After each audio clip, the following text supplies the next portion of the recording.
नमस्कार, आप देख रहे हैं खबरें धनाधन और आपके साथ मैं हूं राजेंद्र देव। चलिए खबरों के सिलसिले की शुरुआत करते हैं। सीएम योगी आदित्यनाथ आज छत्तीसगढ़ दौरे पर जाएंगे। वहां पर वो कोरबा में जनसभा करेंगे। बीजेपी प्रत्याशियों के पक्ष में वोट मांगेंगे।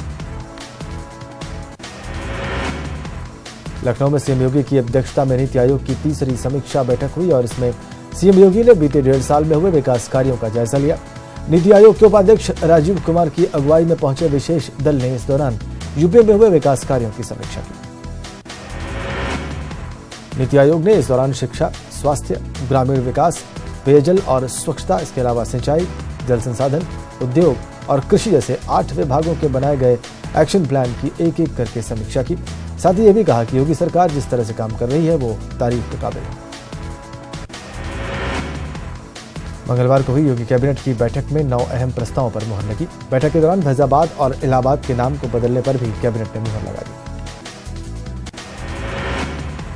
सीएम योगी ने दोनों जगहों का नाम बदलने की पहल की थी। इसकी मंजूरी उन्हें राज्यपाल राम नाईक ने भी पहले ही दे दी थी और इसके बाद आज यूपी कैबिनेट ने भी औपचारिक तौर पर इस फैसले पर मुहर लगा दी है। साथ ही वाराणसी में हुए पुल हादसे की जांच रिपोर्ट भी विधानसभा में पेश करने के प्रस्ताव पर कैबिनेट ने मुहर लगा दी।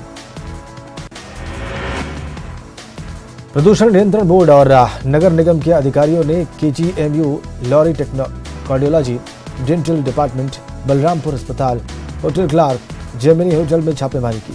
NGT की तरफ से यूपी में सॉलिड वेस्ट मैनेजमेंट और यूपी ईस्ट में नदियों के प्रदूषण की मॉनिटरिंग के लिए गठित समिति के अध्यक्ष रिटायर्ड जज DP सिंह भी छापेमारी के दौरान मौजूद रहे।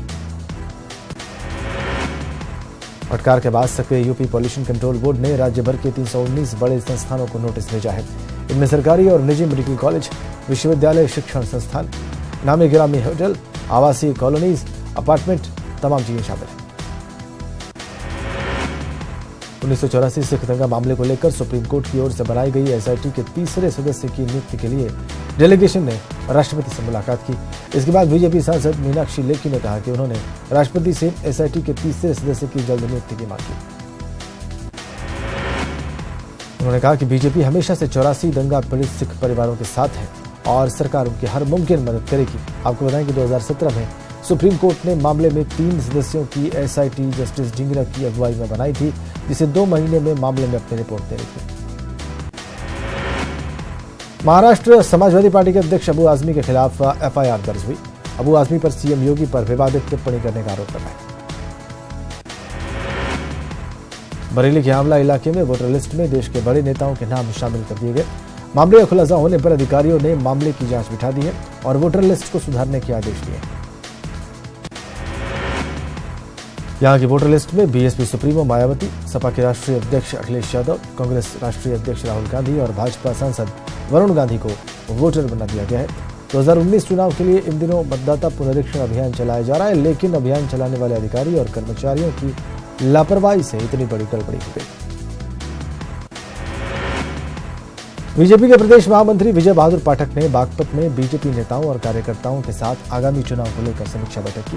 उन्होंने बताया कि बागपत में 17 नवंबर को पार्टी कमल संदेश रैली निकालेगी, जिसमें तमाम विधायक, सांसद और जिला लेवल कार्यकर्ता साइकिल पर नजर आएंगे।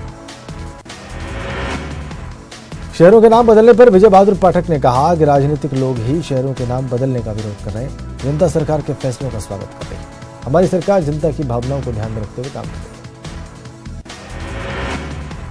अयोध्या में विश्व हिंदू परिषद और शिवसेना का आशीर्वाद समारोह का आयोजन होने जा रहा है। इस बाबत भेप के चंपत राय ने धर्मसभा के लिए भूमि पूजन किया, तो वहीं शिवसेना के संजय राउत ने सभा स्थल का निरीक्षण किया।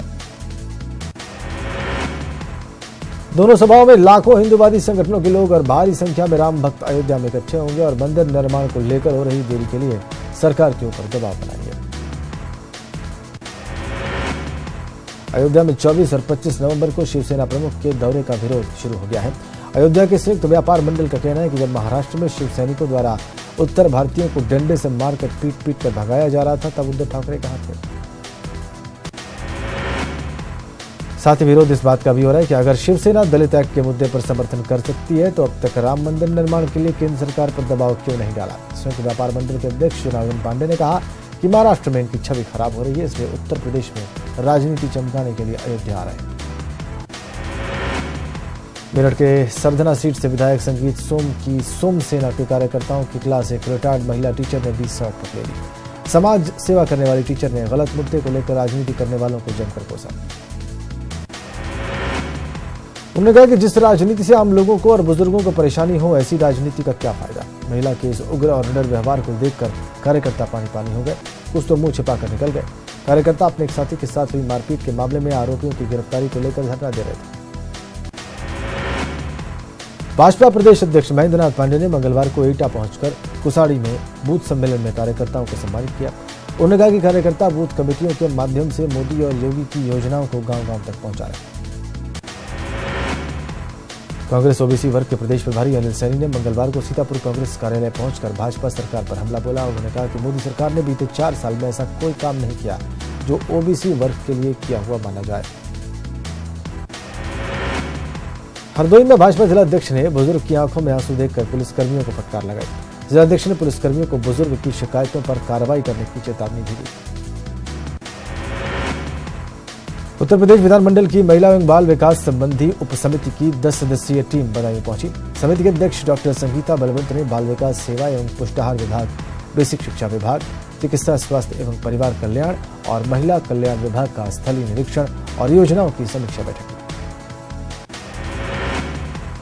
उन्नाव के फतेहपुर 84 थाना क्षेत्र में कोडरी में तेल और प्राकृतिक गैस की तलाश में बोरिंग चल रही है। कोडरी गांव में प्राकृतिक गैस की तलाश के बाद केंद्रीय तेल एवं प्राकृतिक गैस आयोग की टीम ने बांगरमऊ के खजूरिया में डेरा डाल दिया है। खजूरिया के कटरी क्षेत्र में बैरिकेडिंग कर 200 फीट से ज्यादा गहराई तक बोरिंग की गई। इसके साथ ही वहां पर एक विस्फोट करके मिट्टी का सैंपल भी लिया गया है। इसके अलावा क्षेत्र में आम आदमी के प्रवेश पर रोक लगा दी गई है। आयुध निर्माणी के कर्मचारियों ने आज आईएएफ गेट पर नई पेंशन नीति के विरोध में नारेबाजी कर प्रदर्शन किया। कर्मचारियों ने बताया कि नई पेंशन नीति से सभी परेशान हैं। बार-बार शिकायत के बाद भी इस पेंशन नीति को बदला नहीं गया।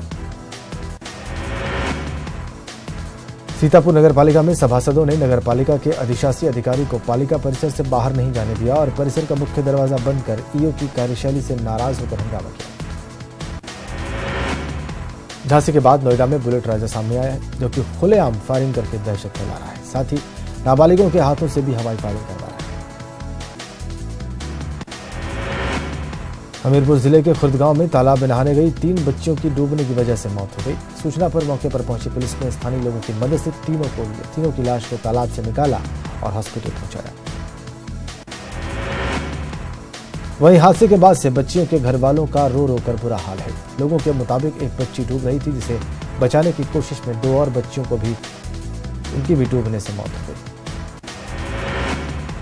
आगरा में बंदर के हमले की रूह कपा देने वाली घटना सामने आई है। यहां पर थाना सिकंदरा क्षेत्र के रुनकता में एक 12 दिन के मासूम बच्चे को बंदर ने मार दिया। इसके बाद से पूरे गांव में कोहराम मचा हुआ है। इलाके में रहने वाले योगेश की पत्नी अपने 12 दिन के बेटे को कमरे में दूध पिला रही थी और तभी बंद कमरे में घुस आया और मासूम की मां की गोद से छीन कर ले गया। और इसके बाद कुछ दूर जाने पर उसने मासूम को इतने जोर से पटका कि उसकी जान चली गई। बागपत के खेकड़ा थाना क्षेत्र में पड़ोसियों ने युवक की लाठी डंडों से पीट कर हत्या कर दी। हत्या के बाद शव को कस्बे में डालकर हत्यारे फरार हो गए। परिजनों की तहरीर पर पुलिस मामले की जांच में जुटी हुई है। झांसी में रोडवेज विभाग के सीनियर क्लर्क का घूस नहीं देने पर गालियां देने का ऑडियो वायरल हो रहा है। साथ ही साथ रोडवेज चालक को वापस आने पर बस स्टेशन परिसर के अंदर लात घूसों से मारने की धमकी दी जा रही है। झांसी के सिपरी बाजार थाना इलाके में दबंगों ने महिलाओं को चप्पल से पीटा। बुजुर्ग महिला गंभीर रूप से घायल हो गई। पीड़िता ने एसएसपी को शिकायती पत्र देकर दबंगों के खिलाफ कार्रवाई करने की मांग की। झांसी के लहचूरा थाना क्षेत्र में पेड़ काटने के विवाद में चचेरे भाई ने अपने ही भाई की धारदार हथियार से हत्या कर दी। परिजनों ने पुलिस पर आरोपी को नहीं पकड़ने का आरोप लगाया। कानपुर और कन्नौज के बीच हुई मजिस्ट्रियल चेकिंग के दौरान रेलवे पुलिस बल ने बिना टिकट रेल यात्रा करते हुए 32 यात्री पकड़े। पुलिस के मुताबिक ऐसे लोग पकड़े गए जो बिना टिकट यात्रा कर रहे थे या फिर सामान्य टिकट लेकर रिजर्वेशन कोच में यात्रा कर रहे थे। बरेली के सुभाष नगर थाना इलाके के मेधांश हॉस्पिटल में नाबालिग किशोरी के साथ हुई गैंगरेप मामले में कार्रवाई न होने से नाराज सपा कार्यकर्ताओं ने एसएसपी का घेराव किया और गैंगरेप के दोषियों पर सख्त कार्रवाई की मांग की। शाहजहांपुर में अपने आशिक मिजाज टीचर से तंग छात्रा ने तालाब में कूदकर खुदकुशी कर ली। लड़की के घर वालों के मुताबिक आरोपी टीचर छात्रा से एक तरफा प्यार करता था और उसे परेशान कर रहा था। कौशाम्बी के चायल तहसील में अपनी फरियाद लेकर सीओ ऑफिस पहुंची महिला ने फरियाद न सुनी जाने को लेकर जहर खा लिया। महिला की हालत बिगड़ने पर पुलिस ने स्थानीय अस्पताल में उसे भर्ती कराया, जहां डॉक्टर्स ने उसे जिला अस्पताल रेफर कर दिया। रायबरेली के महाराजगंज विकासखंड क्षेत्र में एक सरकारी स्कूल में 125 छात्रों को पढ़ाने के लिए केवल एक अनुदेशक तैनात है। यहां बीएससी ने उन्हें प्रधानाध्यापक और शिक्षकों की अवकाश पर भेज दिया है। बुलंदशहर में पुलिस मुठभेड़ में 50,000 का इनामी बदमाश पकड़ा गया। अपने साथी बदमाश के साथ लूट की घटना को अंजाम देने के लिए यह इनामी बदमाश जा रहा था।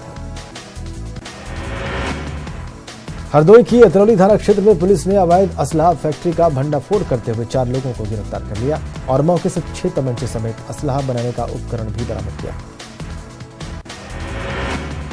मेरठ के लिसाड़ी गेट में हुई व्यक्ति की हत्या का खुलासा करते हुए पुलिस ने व्यक्ति के पुत्र को गिरफ्तार कर लिया। साथ ही पुलिस ने हत्या में उपयोग किए गए तमंचे भी बरामद किए। पुलिस ने पूछताछ के बाद आरोपी ने अपना गुनाह कबूल कर लिया। बलिया में पुलिस ने बांसडीह रोड थाना इलाके के साहोडीह तिराहे से 6 मोबाइल लुटेरों को गिरफ्तार किया।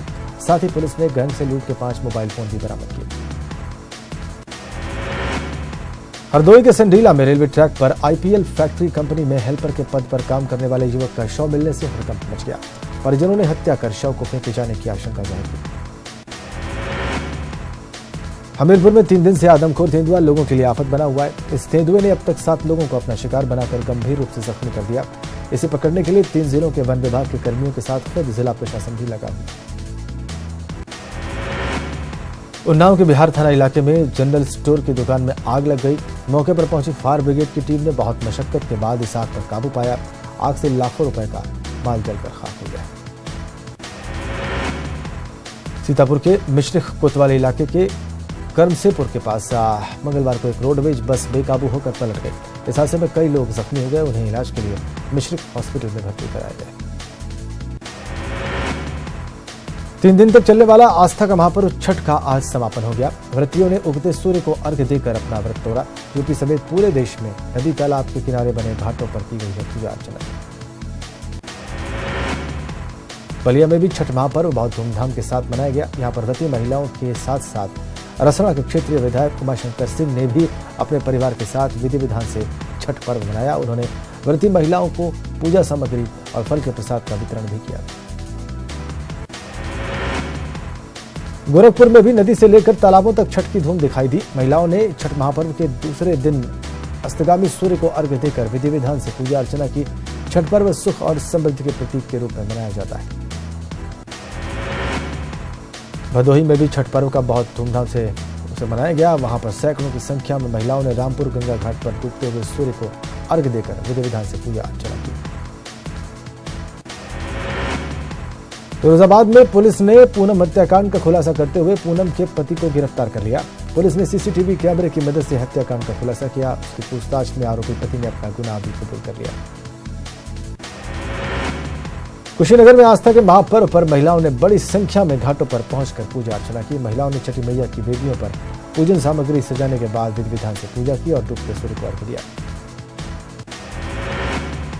जौनपुर में भी पूरे हर्षोल्लास के साथ सुहागिनों ने छठी मैया की पूजा अर्चना की। छठ मेला पर्व पर किसी तरह का कोई परेशानी न आए, इसलिए प्रशासन भी अलर्ट पर रहा। बिहार और पूर्वी उत्तर प्रदेश में मनाए जाने वाला छठ महापर्व पिछले कई सालों से प्रयाग में भी बहुत धूमधाम के साथ मनाया जा रहा है। यहाँ पर संगम तट पर हजारों व्रती महिलाओं ने एक साथ पूजा अर्चना की। शाहजहांपुर में सूर्य उपासना का महापर्व बड़ी धूमधाम से मनाया गया। यहाँ खन्नौद घाट पर आज सैकड़ों महिलाओं ने डूबते हुए सूर्य भगवान को अर्घ्य देकर अपने परिवार, पति और बच्चों की मनोकामनाएं की। अयोध्या में भी आस्था का महापर्व छठ धूमधाम के साथ मनाया गया। यहाँ लोगों ने सरयू नदी के किनारे सूर्य की उपासना कर छठ पर्व मनाया और सुख समृद्धि की कामना की। कानपुर में गंगा के किनारे बने घाटों और शासन द्वारा बनाए गए तालाबों पर छठ पूजा करने के लिए भारी संख्या में श्रद्धालु उमड़े। यहाँ महिलाओं ने डूबते हुए सूर्य को अर्घ्य देकर विधि विधान से पूजा की। गाजीपुर में भी महापर्व छठ की धूम रही। इस दौरान बड़ी संख्या में लोगों ने गंगा के घाटों पर भगवान सूर्य की पूजा अर्चना की और लोगों में बहुत उत्साह भी दिखाई दिया। आइए खबरों में आगे बढ़ते हैं। श्रीनगर गढ़वाल के एनआईटी शिफ्टिंग की छात्रों की मांग और आंदोलन के आगे संस्थान प्रबंधन ने घुटने टेक दिए हैं। कैंपस छात्रों पर कोई कार्रवाई नहीं कर रहा है। श्रीनगर गढ़वाल के एनआईटी शिफ्टिंग की छात्रों की मांग और आंदोलन के आगे संस्थान प्रबंधन ने घुटने टेके। एनआईटी को श्रीनगर गढ़वाल से शिफ्ट किए जाने को लेकर स्थानीय जनता और कांग्रेस ने भाजपा और एनआईटी प्रबंधन के खिलाफ मोर्चा खोल दिया है। प्रगतिशील जनमंच के तत्वाधान में जहां स्थानीय निवासियों ने एनआईटी गेट पर एनआईटी प्रबंधन का पुतला फूंका, तो वहीं गोला बाजार में कांग्रेस ने एमएचआरडी मंत्री प्रकाश जावड़ेकर का पुतला दहन किया। इस दौरान स्थानीय निवासियों और कांग्रेस ने भाजपा सरकार पर तीखा हमला करते हुए स्थानीय विधायक और राज्य मंत्री धन सिंह रावत समेत मुख्यमंत्री त्रिवेंद्र रावत के इस्तीफे की मांग की। एनआईटी मामले के राजनीतिक रंग लेने से मुद्दा और भी गंभीर हो गया है। उच्च शिक्षा मंत्री और श्रीनगर से विधायक धन सिंह रावत ने भी श्रीनगर में ही एनआईटी रखने की बात कही है। संघ के पूर्व प्रचारकों ने राज्य में सरकार द्वारा अपनी उपेक्षा का आरोप लगाकर भूचाल ला दिया है। संघ के पूर्व प्रचारकों का कहना है कि उन्हें साइडलाइन किया जा रहा है और इसे लेकर उन्होंने केंद्रीय संघ नेतृत्व को एक पत्र भी लिखा है, जिसमें कई गंभीर आरोप लगाए गए। शिक्षा विभाग का सहयोग से राज्य में फर्जी शिक्षकों की नियुक्ति की जांच धीमी पड़ गई है। अभी तक 62 शिक्षकों के पकड़ में आने के बाद भी सिर्फ 30 टीचर्स के खिलाफ ही केस दर्ज किया गया है, जिससे शिक्षा विभाग सवालों के घेरे में है। एसआईटी प्रभारी श्वेता चौबे के मुताबिक शुरुआती जांच में शिक्षा विभाग ने बिल्कुल भी सहयोग नहीं किया। हालांकि शिक्षा सचिव से मुलाकात के बाद जांच में तेजी की बात कही गई है। अब ऐसे में जांच कब पूरी होगी, इसे लेकर बड़ा सवाल बना हुआ है। उत्तराखंड निकाय चुनाव के लिए 18 नवंबर को मतदान होना है। प्रदेश की 84 निकायों में मतदान के लिए राज्य निर्वाचन आयोग और पुलिस प्रशासन ने तमाम तैयारियां पूरी कर ली हैं। इस संबंध में जिला निर्वाचन अधिकारी एस ए मुरुगेशन ने देहरादून जिले में बने सभी मतदान केंद्रों की जानकारी दी। सीएम त्रिवेंद्र रावत अपने तूफानी चुनावी दौरे के तहत नई टिहरी पहुंचे और पीआईसी बौराड़ी मैदान में चुनावी जनसभा को संबोधित करते हुए बीजेपी प्रत्याशियों के लिए वोट मांगे।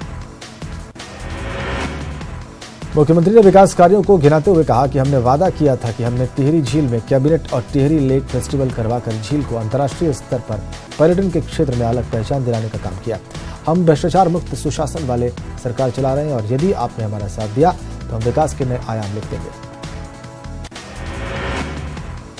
देहरादून में चल रहे रणजी मैच के दूसरे दिन मणिपुर ने जबरदस्त पलटवार किया है और दूसरी पारी में शानदार बल्लेबाजी की है। दिन का खेल खत्म होने तक मणिपुर की टीम ने एक विकेट खोकर 143 रन बनाकर 52 रनों की बढ़त बना ली।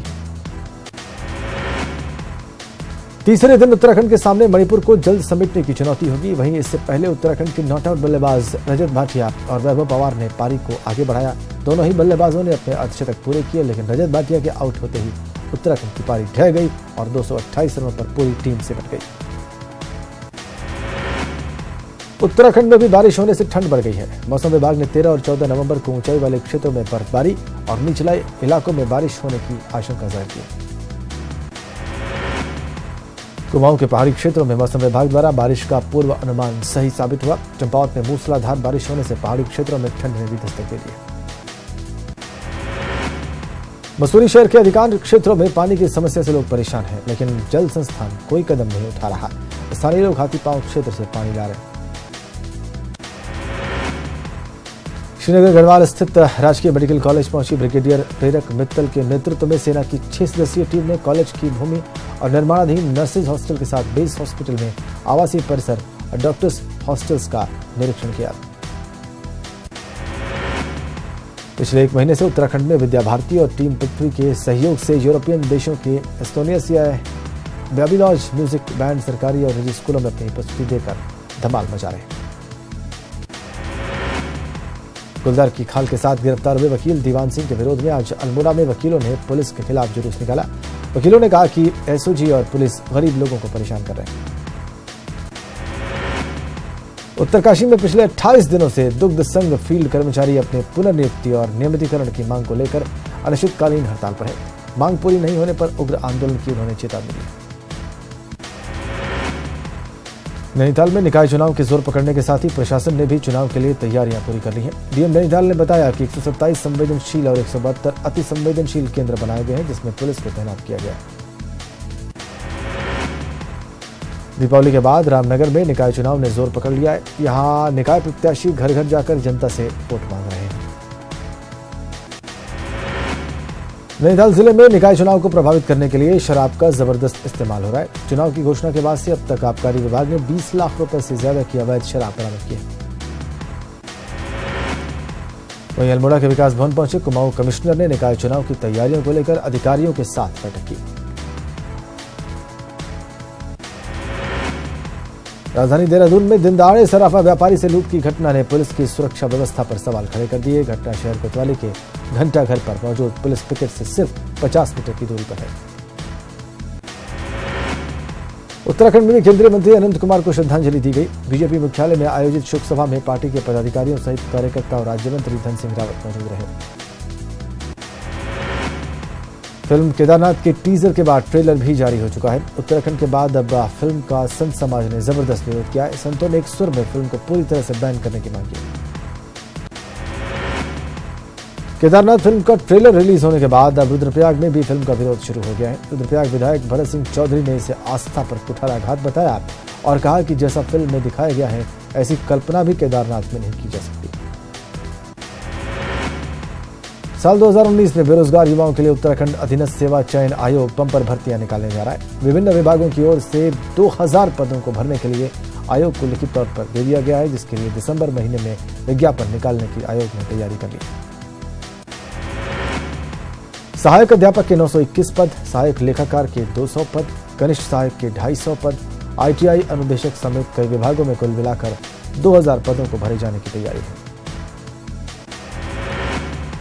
साथ ही नए साल में पहली बार आयोग वन टाइम रजिस्ट्रेशन की सुविधा भी अभ्यर्थियों को देने जा रहा है और इसके तहत अगर किसी अभ्यर्थी ने एक बार रजिस्ट्रेशन कर लिया तो बार बार फॉर्म में डिटेल भरने की जरूरत नहीं होगी। देहरादून की हिमालयन यूनिवर्सिटी के संस्थापक स्वामी राम की 22वीं पुण्यतिथि में महात्मा समाधि दिवस पर कार्यक्रम का आयोजन किया गया, जिसके मुख्य अतिथि पूर्व PM मनमोहन सिंह रहे। मनमोहन सिंह ने स्वामी राम जी को श्रद्धांजलि देकर कार्यक्रम को संबोधित करते हुए कहा कि मानवता के लिए प्रतिबद्ध थे स्वामी राम। स्वामी जी ने गीता, गुरु ग्रंथ साहिब के अर्थ को समझा। साथ ही उन्होंने कहा कि स्वामी राम ने उत्तराखंड के गांवों की भी सेवा की। नगर निगम चुनाव को लेकर कोटद्वार पुलिस ने अपनी कमर कस ली है। कोटद्वार पहुंचे SSP पौड़ी जगत राम जोशी ने पुलिस कर्मचारियों को चुनाव के मद्देनजर अलर्ट मोड पर रहने के निर्देश दिए। पुलिस अधिकारियों और कर्मचारियों के साथ बैठक कर SSP पौड़ी ने अवैध शराब को लेकर सख्त कदम उठाने के निर्देश दिए। उन्होंने कहा कि कोटद्वार क्षेत्र उत्तर प्रदेश की सीमा से लगा हुआ है और सीमा पार से शराब की तस्करी होने की आशंका है। हमारी पहुंच आपकी ताकत है। अब न्यूज़ 18 UP देखने के लिए आप लॉग ऑन कर सकते हैं news18up.com, फेसबुक पेज है /news18up, ट्विटर हैंडल है @news18up, यूट्यूब चैनल है /news18up उत्तराखंड। ऐसे ही न्यूज़ 18 उत्तराखंड देखने के लिए आप लॉग ऑन करिए news18uk.com, फेसबुक पेज है /news18uk और यूट्यूब चैनल वही। आप देख रहे थे खबरें दनादन। धन्यवाद।